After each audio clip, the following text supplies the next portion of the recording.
Dans les conditions actuelles qui sont fraîches, on peut se poser la question, a-t-on déjà atteint le stade épi 1 cm? Dans cette situation, on remarque quand même que le développement végétatif de la parcelle est important. On est en situation avec une variété filon. Cette variété est précoce à la reprise et il n'est pas étonnant de déjà voir son développement végétatif qui est important. La question, a-t-on déjà atteint le stade épi 1 cm? Le stade épi 1 cm est un stade repère. Il correspond à l'augmentation des besoins en azote pour la culture et ces besoins restent importants tout au long de la montaison. Ce stade correspond au deuxième apport d'azote pour la culture. Comment évalue-t-on cette dose? Dans un premier temps, on va évaluer la dose totale. Cette dose totale, c'est la différence entre les besoins et les fournitures.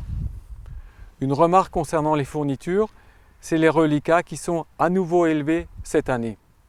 En tenant compte de ces reliquats élevés, on peut réduire la dose totale et donc réduire aussi le deuxième apport.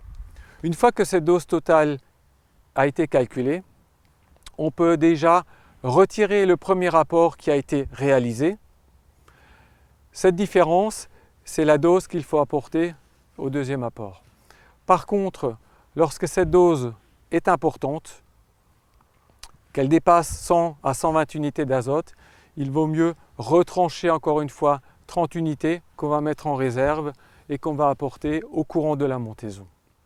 Aujourd'hui, que faut-il faire? Certaines variétés précoces, comme Filon par exemple, qui a une reprise végétative précoce, il faut aller en parcelle, il faut vérifier que le stade épi 1 cm est atteint et s'il est atteint, il ne faut pas hésiter à envisager dès maintenant le deuxième apport d'azote dès que les conditions climatiques le permettent.